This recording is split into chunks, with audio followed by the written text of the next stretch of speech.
প্রাকৃতিক দুর্যোগকে উপেক্ষা করে নিজ নিজ কর্তব্য পালনে ভোর থেকে নবদ্বীপের সমস্ত এলাকায় হাজির সাফাই কর্মী তথা সমাজ বন্ধুরা। বিগত কয়েকদিন ধরে নির্বাচনের সাথেই পাল্লা দিয়ে চর্চার অন্যতম কেন্দ্রবিন্দু হয়ে উঠেছিল রেমাল। আর এই রেমালের মোকাবিলা সর্বত্রই প্রশাসনের তরফে নেওয়া হয়েছিল আগাম সতর্কতা ও সম্ভাব্য প্রয়োজনীয় ব্যবস্থা। রবিবার রাত থেকে সংবাদ মাধ্যমের শিরোনামে উঠে আসে রেমাল ও তার প্রভাব। আর এই রেমালের প্রভাব অন্যান্য জায়গার পাশাপাশি নদিয়াতেও প্রভাব যথেষ্ট পড়েছে। একাধারে যেমন আম, লিচু সহ সকল চাষের ক্ষতি হয়েছে কম বেশি। পাশাপাশি জেলা প্রশাসনের নির্দেশে বন্ধ রাখা হয়েছে রবি ও সোমবার জেলার বিভিন্ন ঘাটের ফেরি চলাচলও। সোমবার সকাল থেকে দফায় দফায় নদিয়ার নবদ্বীপে লক্ষ্য করা যায় ঝড় সাথে বৃষ্টি।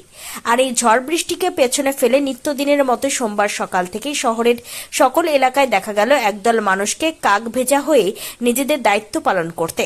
প্রাকৃতিক দুর্যোগ তথা রেমাল ঘূর্ণিঝড়কে উপেক্ষা করে নিজেদের দায়িত্ব পালনে সকাল থেকে শহরের বিভিন্ন এলাকায় হাজির নবদ্বীপ পৌরসভার সাফাই কর্মী তথা সমাজ বন্ধুরা। নিত্যদিনের মতোই সোমবার সকাল থেকে নিজেদের দায়িত্ব পালনের লক্ষ্যে ও শহরকে পরিচ্ছন্ন করতে ময়দানে নেমে পড়েছে নবদ্বীপের বিভিন্ন এলাকায় সাফাই কর্মীরা। বৃষ্টির মধ্যেই ভিজেই চলছে তাদের কাজ। নবদ্বীপ পৌরসভার সাফাই কর্মী গীতা দেবী জানান, তিনি প্রতিদিনের মতো সোমবারেও রানীরঘাট এলাকায় বেরিয়েছে তারা সঠিক সময়ে তাদের কাজ করতে। ঝড় বৃষ্টি হচ্ছে তাতেও থেমে নেই তারা।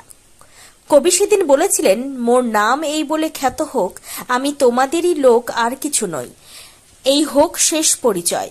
আজকের দিনে দাঁড়িয়ে সত্যি লাইনগুলো যেন গীতা দেবী সহ নবদ্বীপ পৌরসভার সকল সমাজ বন্ধুর জন্যই লেখা, এমনটাই মত ওয়াকিবহাল মহলের। এই আপনি তো এই নবদ্বীপ পৌরসভার আন্ডারে কাজ করেন, তাই তো? এই ঝড়ের মধ্যেও তো কাজ করতে হচ্ছে, মানে এই প্রতিদিনের মতো আজকেও পরিষেবা দিয়ে যাচ্ছেন। কোন কোন ওয়ার্ডে আপনি কাজ করেন? আমার এই সোজাও কথা, এই রানীরঘাট, বড়ালঘাট এই দিক দিয়ে, তাই তো? আপনার নাম? আপনার নাম? বলতে হ্যাঁ, গীতা।